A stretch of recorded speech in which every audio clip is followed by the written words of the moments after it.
আসসালামু আলাইকুম প্রিয় বিনিয়োগকারী ভাই ও বোনেরা, নতুন আরও একটি শিক্ষণীয় ভিডিওতে আপনাদের স্বাগতম।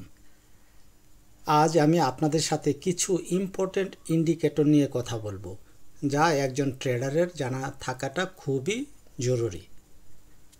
আর পুরো আলোচনা জুড়ে আমি রাটক্লিক জাকারিয়া আছি আপনাদের সাথে, আর আপনারা দেখছেন স্টক মার্কেট রাটক্লিক ইউটিউব চ্যানেল। ইন্ডেক্স নিয়ে গতকালকে আপনাদের সাথে কথা বলছিলাম যে 4780 একটা স্ট্রং সাপোর্ট জোন, এবং বলছিলাম যে আজকে যদি একটা লাল ক্যান্ডেল দেয় এই 4780-র নিচে, তাহলে আমরা নেগেটিভ দিক চিন্তা করতে পারবো। বাট আনফর্চুনেটলি হোক আর যেভাবে হোক, আমরা আজকে লাল ক্যান্ডেল খাই না, আমরা একটা গ্রিন ক্যান্ডেল আমরা পাইছি। ঠিক আছে, তার মানে আমরা একটা ইতিবাচক ধারায় ফেরার চেষ্টা করতেছি। আমি ডিটেলসে যাব না, শুধু এইটুকু বললাম, ডে বাই ডে নতুন করে কথা বলবো ইনশাল্লাহ। মূল আলোচনা শুরু করার আগে বলতে চাই, শেয়ার বাজারে বিনিয়োগ ঝুঁকিপূর্ণ, তাই জেনে বুঝে নিজের ইচ্ছায় বিনিয়োগ করুন। আমার এই আলোচনা কখনোই আপনার বাই বা সেল নির্দেশ প্রদান করে না। আমাদের মূল আলোচনা ইন্ডিকেটর। ওকে, ইন্ডিকেটর আপনাকে মার্কেটের অতীত হিস্ট্রি অ্যানালাইসিস করে বর্তমানের আলোকে পরবর্তীতে বা ফিউচারে প্রাইস মুভমেন্ট বুঝতে আপনাকে সাহায্য করবে। মানে হলো, ইন্ডিকেটর আপনাকে আগামী দিনে বাজারটা কেমন যেতে পারে, কোন ট্রেন্ডে যেতে পারে, সেই ব্যাপারগুলি আপনাকে হেল্প করবে। তার মানে এটা একটা হেল্পিং হ্যান্ড বলতে পারি। এছাড়া অনেক ইন্ডিকেটর মার্কেট ট্রেন্ড বুঝতে এবং ট্রেড ম্যানেজমেন্ট করতে আপনাকে অনেক সহযোগিতা করবে, হেল্প করবে। এক কথায় মানে হেল্পিং হ্যান্ড বলছি তো, হেল্প করবে। চলেন আমরা এরকম একটি ইন্ডিকেটর নিয়ে আজকে আমরা কথা বলবো। ইন্ডিকেটর অনেক ধরনের হয়, যেমন আমরা MA20কে একটা মুভিং অ্যাভারেজ ইন্ডিকেটর ধরি, তারপরে EMA ধরি, তারপরে RSI, বলিঞ্জার ব্যান্ড, তারপরে সার, তারপর আরও কিছু ইন্ডিকেটর, অনেক ইন্ডিকেটর আছে যেগুলি নিয়ে আমরা কাজ করি। আমি এখানে অনেক কিছু প্লট করা আছে। MA প্লট আছে, বলিঞ্জার ব্যান্ড, ভলিউমও একটা ইন্ডিকেটর, তারপর সুপার ট্রেন্ড, তারপরে আছে পিভট, তারপরে আছে যে ভলিউম প্রোফাইল। এইগুলি ছাড়াও আরও কি আছে আমাদের আছে, নিচে যেগুলি থাকে RSI, MACD মানে ম্যাকডি যেটা বলি, তারপরে আছে আমরা এইখানে ইন্ডিকেটর সেকশনে গেলে আমরা এই যে প্রচুর ইন্ডিকেটরের নাম আমরা দেখতে পারবো, যা আমারও সবগুলি জানা নাই। আমার যে বিশেষ কয়টা ইন্ডিকেটর লাগে, আমি এই কয়টা ইন্ডিকেটর নিয়ে কথা বলি। চলুন আমরা আজকে শুধুমাত্র একটা ইন্ডিকেটর, সময় অনেক লেগে যায়, শুধুমাত্র একটা ইন্ডিকেটর নিয়ে আজকে কথা বলবো। সেই ইন্ডিকেটরটার নাম হলো RSI। এই হলো RSI। আমরা জানি মূলত RSI এই 40 প্লট করা থাকে, RSI 14 প্লট করা থাকে। আমরা যদি এখানে যাই, এখানে সেটিংয়ে যাই, দেখব RSI এই যে ইনপুট 40। তো এইটা হলো বিল্ট ইন। তো এই বিল্ট ইন অবস্থায় আমাদের থাকবে, আমরা সেটিং চেঞ্জ করব না। আর এইখানে আমাদের সিস্টেমে কি থাকে, প্লট করা থাকে আপার লিমিটটা 70, 38, এইটা হলো আমাদের বিল্ট ইন অবস্থায় থাকে। তো আমরা জানি RSI একটা মোমেন্টাম ইন্ডিকেটর বা অসিলেটর যেটাই বলি। তাহলে এই RSI দিয়ে যদি আমরা চিন্তা করি, আজকে টপ 10-এর টপে কোন শেয়ারটা ছিল, মেবি ফ্রাঙ্কফুট, ফ্রাঙ্কফুট। আচ্ছা, আমরা ফ্রাঙ্কফুট না, আমরা সিপাল দিয়ে আমরা এই RSI ইন্ডিকেটরটা একটু আপনাদের বোঝানোর চেষ্টা করব। আমরা সিপালের চার্টে চলে আসছি, আমরা এই RSI ইন্ডিকেটরটা শুধু আমরা অন করি। এখন এই যে 30 লেভেল, এইটা হলো আমাদের ওভারসোল্ড এরিয়া, আর এইটা আমাদের 70 হলো ওভারবট এরিয়া। তাহলে কি দেখা যায়, এই যে ওভারসোল্ড এরিয়া, এই এরিয়াতে আসলে আমাদের ডিমান্ড তৈরি হয়। গতকালকে আমরা একটা ডিমান্ড অ্যান্ড সাপ্লাইয়ের একটা ভিডিও দিচ্ছিলাম, আশা করি আপনারা দেখছেন, অনেক উপকার হয়েছে। তাহলে যখন RSI 30-র নিচে চলে আসে, তখন ডিমান্ড তৈরি হয়, আর যখন 70-র উপরে যায়, আমাদের সাপ্লাইয়ের তৈরি হয়। তাহলে এই ডিমান্ড এবং সাপ্লাই বিশেষে আমাদের মার্কেট চলে। তাহলে আমরা যদি দেখি এই যে এই জায়গাগুলিতে আমাদের ডিমান্ড ক্রিয়েট হয়েছে, এই জায়গাগুলিতে আমাদের ডিমান্ড ক্রিয়েট হয়েছে, আর এই জায়গায় যাওয়ার পরে আমাদের সাপ্লাই হয়েছে। আবার এইদিকে দেখেন এই জায়গায় যাওয়ার পরে সাপ্লাই আছে। আমরা যদি এইভাবে দেখি, একটু নিচে নামাই,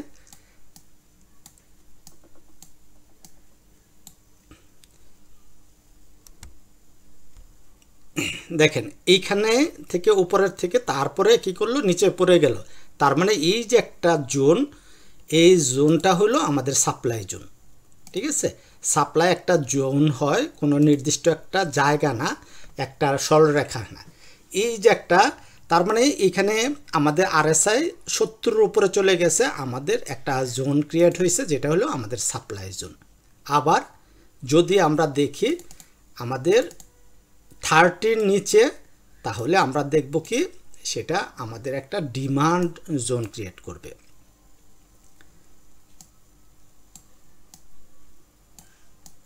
আমরা এইখানে আসি,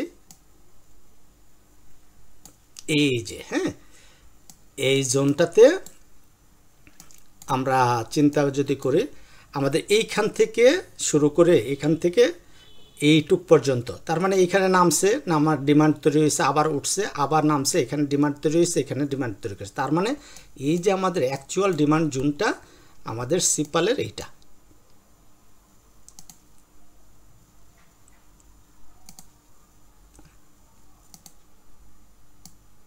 এইটা তো এই ডিমান্ড জোনে আছে।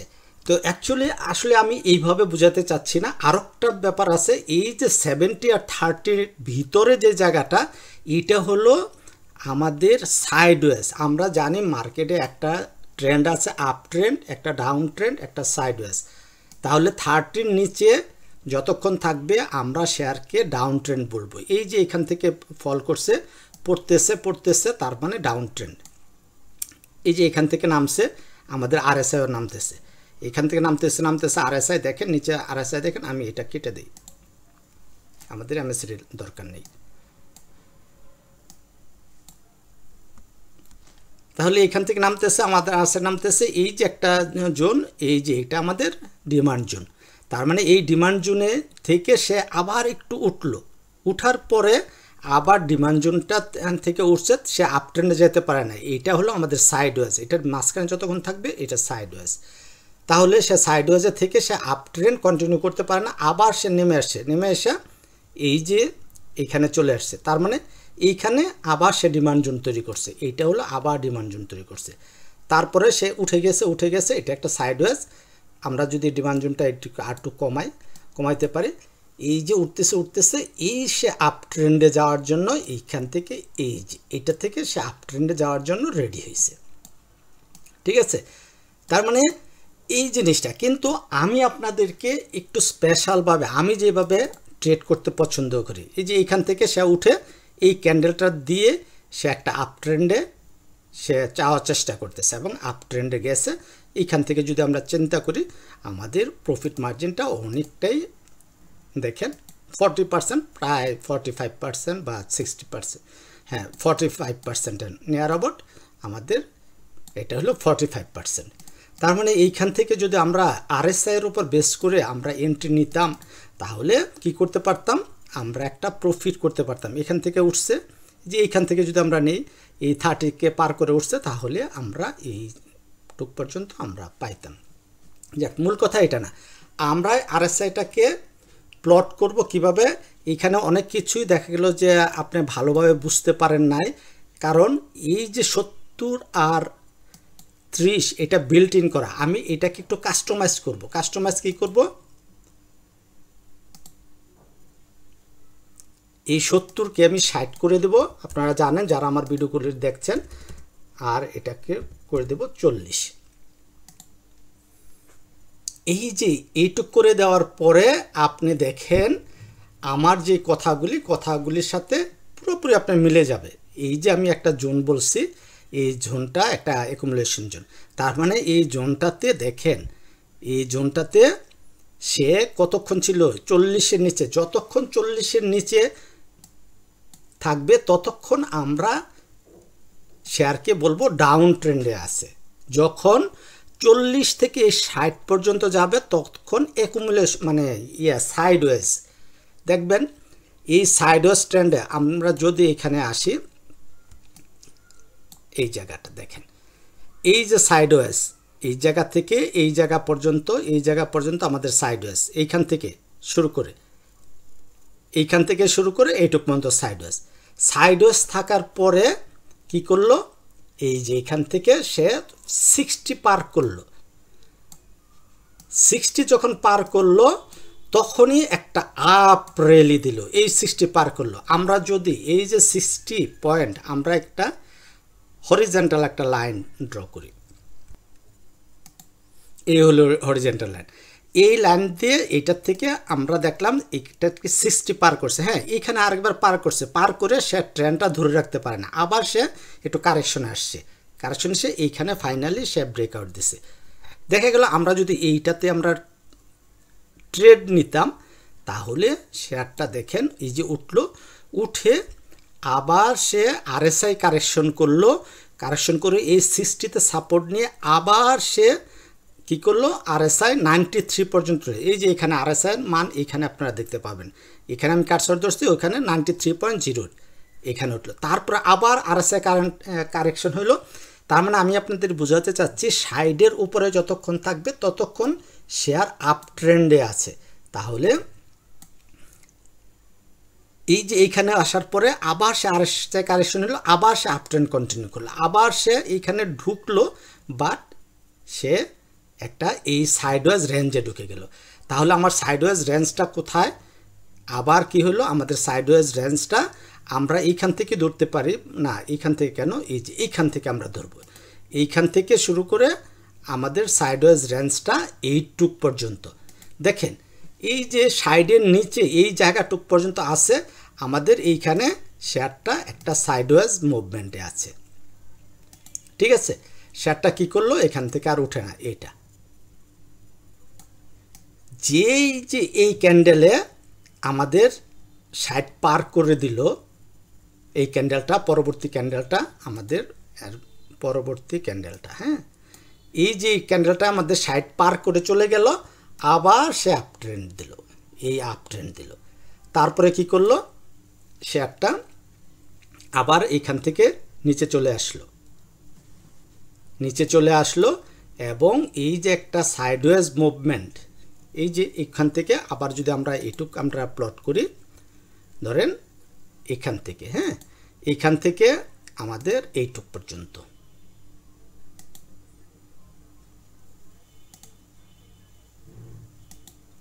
এইটুক পর্যন্ত। তাহলে এইটুক পর্যন্ত সে কি করলো, একটা আমাদের সাইডওয়েজ করলো, সাইডওয়েজ করলো, বাট সে সাইডওয়েজ করে সে আপ ট্রেন্ডটা কন্টিনিউ করতে পারলো না। এই যে এইখানে সে সাইডওয়েজ করলে উপরে চলে গেল, আর সাইডটা আপ ট্রেন্ড কন্টিনিউ করলো, কিন্তু এইখানে যাওয়ার পরে সে আর এখান থেকে ব্রেকআউট সে দিতে পারলো না। সে কী করলো, ফল ডাউন করলো, ফল ডাউন করলে সে এই ডাউন ট্রেন্ডে চলে আসলো, ডাউন ট্রেন্ডে চলে আসলো, মানে শেয়ারটা আবার এখানে সাইডওয়েজ করলো, বাট তারপরে আবার ফেল করলো, সে ডাউন ট্রেন্ডে চলে আসলো। এখান থেকে আবার সে উঠার চেষ্টা করলো, সে আপ ট্রেন্ডে যাওয়ার চেষ্টা করলো, সে ফেল করলো, ফেল করে আবার সাইডওয়েজে চলে আসলো। তার মানে এই যে সাইডওয়েজ করে করে করে করে সে খালি নিচেই নামতেছে, নিচেই নামতেছে। তাহলে এইভাবে আপনি কল্পনা করবেন আরএসআই ইন্ডিকেটর। আরএসআই ইন্ডিকেটরটা এত পাওয়ারফুল একটা ইন্ডিকেটর, আপনি যদি শুধুমাত্র আরএসআই ইন্ডিকেটর আপনি ফলো করেন তাহলে বাজার থেকে প্রচুর প্রফিট জেনারেট করা পসিবল। এখন আজকে ফ্রাঙ্কফুর্টটা আমাদের টপ 1-এ চলে আসছে, তাই না? এখন আমরা দেখব টপ 1-এ যে আসলো সে কি করলো। এই দেখেন, আমি এখানে ফ্রাঙ্কফুর্টে একটা সাইডওয়েজ রেঞ্জ আমার ড্র করা ছিল, যেটা এইটুক পর্যন্ত ছিল, এইটুক পর্যন্ত ছিল। এখানে সে ব্রেকআউট দিল, ব্রেকআউট দিয়ে সে সাস্টেন করতে পারলো না, না করতে পারে আবার সে ঢুকে গেল নিচে, আবার সে ওঠার চেষ্টা করলো, ফেল করলো, আবার সে ডাউন ট্রেন্ডে চলে গেল। আজকে সে একটা গ্রিন ক্যান্ডেল দিল, তাহলে আজকে অনেকে এটাতে এন্ট্রি নিচ্ছেন। এখন এই যে এন্ট্রি নিলেন, এখন আগামীকালকে এটা আপ ট্রেন্ড কন্টিনিউ করবে কিনা তার তো আপনি নিশ্চিত না, কারণ আমাদের এখানে 60-র উপরে, এই যে মার্ক 60-র উপরে যায় না। আর যদি 60-র উপরে গিয়ে যদি এটা স্টেবল হয় তাহলে আমরা বুঝবো যে এটা আপ ট্রেন্ড কন্টিনিউ করবে। এবং এই যে এখানে কি আছে, আরএসআই কত আছে, 70, আমাদের এই ক্যান্ডেলটা 70। এখন আরএসআই 70 যেতে যেতে যদি আমার এইটুক পর্যন্ত যায় তাহলেই আমরা পজিটিভ ধরবো। রিমেম্বার, আমাদের এই আরএসআই যে উঠতেছে, উঠতে উঠতে 70-তে যখন যাবে তখন আমাদের প্রাইস কিন্তু থাকতে হবে 18 টাকার আশেপাশে। যদি আরএসআই 70 উঠতে উঠতে প্রাইস 18 টাকা উঠতে উঠতে আমাদের আরএসআই 70 না উঠে তাহলে এটা সাস্টেন করবে না। আবার বলি, মনোযোগ দিয়ে শুরু করেন, শুনেন।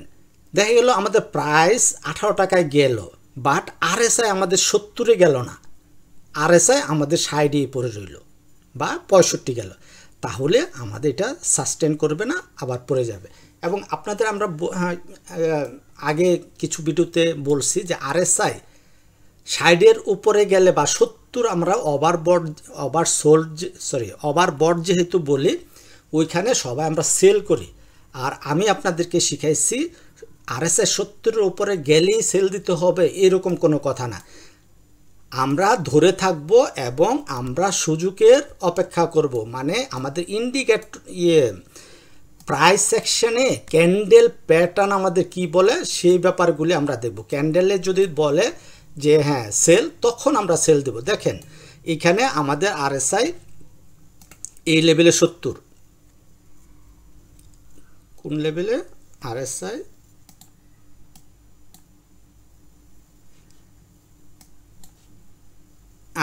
লেভেল হলো, এটা হলো 70, এই লেভেলটা। তাহলে এই লেভেলটা যদি 70 হয়, আমরা যদি এইভাবে ধরে,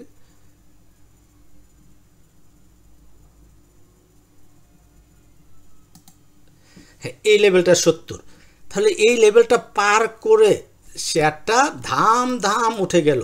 এখন যদি আমরা আরএসআইকে এই 70-এর পরে কি করলো, আরএসআই 100 উঠে গেল। এই যে 100 উঠে যাওয়ার পরেও আরএসআই 100 উঠে গেল, প্রাইসটা এই আমাদের প্রাইসটা কত র্যালি দিল। তাহলে কি আমরা সেল করে দিলে, আমরা এই জায়গায় যেহেতু আমাদের 70 হয়ে গেছে, তাহলে এই জায়গায় মানে এই ক্যান্ডেলই তো আমাদের সেল করে দেওয়া উচিত ছিল। সেল করে দিলে আমরা এই প্রফিটটা আমরা পাইতাম না। ঠিক আছে, তার মানে আমরা কখন সেল করব, এই যে একটা শুটিং স্টার ক্যান্ডেল, এইটা একটা ক্যান্ডেল প্যাটার্ন, এই যে এইটা একটা ক্যান্ডেল প্যাটার্ন এবং এইটাও শুটিং স্টার, এইটাও আমাদের সেল ক্যান্ডেল। তাহলে আমি আপনাদের শিখাইছিলাম যে এই যে সেল ক্যান্ডেল, এটা আমাদের সেল ক্যান্ডেল। তাহলে এই ক্যান্ডেলে আমরা সতর্ক হব। আমাদের আরএসআই কত আছে, 89, এই ক্যান্ডেলে 89 থাকলেও আমরা শেয়ার সেল করব না, কেননা পরের দিন আমাদের গ্রিন ক্যান্ডেল দিচ্ছে, পরের দিন গ্রিন ক্যান্ডেল দিচ্ছে। তার মানে যতদিন পর্যন্ত আমাদের গ্রিন ক্যান্ডেল থাকে ততদিন পর্যন্ত আমরা সেল করব না। তখন এই যে এই ক্যান্ডেলে এসে আরেকটা লাল ক্যান্ডেল দিল, এইটা লাল ক্যান্ডেল দিল। এই লাল ক্যান্ডেলের আগে আমাদের আরএসআই ছিল 100, এখানে দেখবেন এই আগের ক্যান্ডেলে আমাদের আরএসআই ছিল 100। আবার এই লাল ক্যান্ডেলের আগের ক্যান্ডেলে আমাদের আরএসআই কত আছে, 94। তাহলে এই 100 থেকে 94 আমাদের আরএসআই বাড়ে নাই।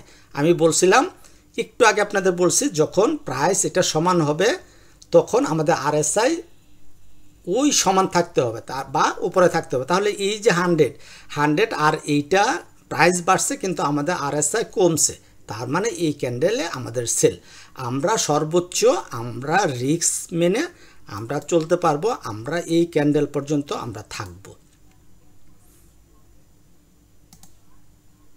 এই ক্যান্ডেলের লো পর্যন্ত আমরা থাকব।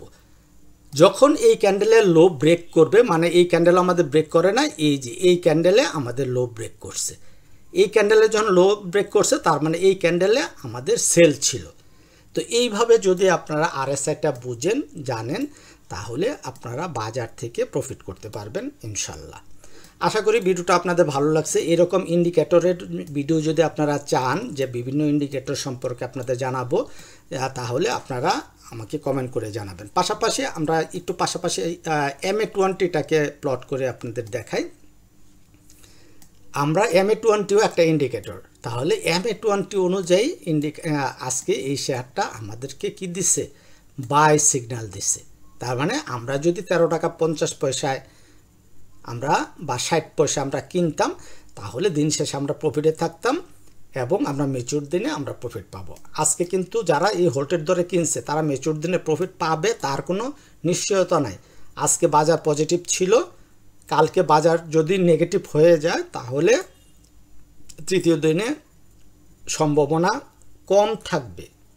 ঠিক আছে, আমরা ভলিউম প্লট করলে কি দেখব, ভলিউমও একটা যথেষ্ট ভালো ভলিউম ছিল। তার মানে এটা একটা স্ট্রং পজিটিভ বুলিশ ক্যান্ডেল। তার মানে এটা আরও শেয়ারটা উপরে যাওয়ার অনেক সম্ভাবনা আছে। তারপরেও আমরা আমাদের যে ট্রেড জেডি আমরা আবিষ্কার করলাম বা আমরা ফিক্স করলাম, আমরা আপ ট্রেন্ডকে কনফার্ম করতে হলে আমাদের সাইডের উপর RSI যেতে হবে।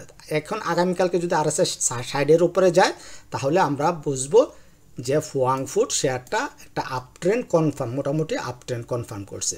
আর যদি RSI প্রাইস যদি 18 টাকা পর্যন্ত যায়, RSI যদি এই 70 পর্যন্ত আমাদের না যায়, তাহলে আমরা বুঝবো এই ট্রেন্ড আপ ট্রেন্ডটা যথেষ্ট মজবুত না, এটা ইমিডিয়েটলি তার একটা ফল ডাউন আসার সম্ভাবনা থাকবে। ভালো থাকবেন সবাই, আল্লাহ হাফেজ, আসসালামু আলাইকুম।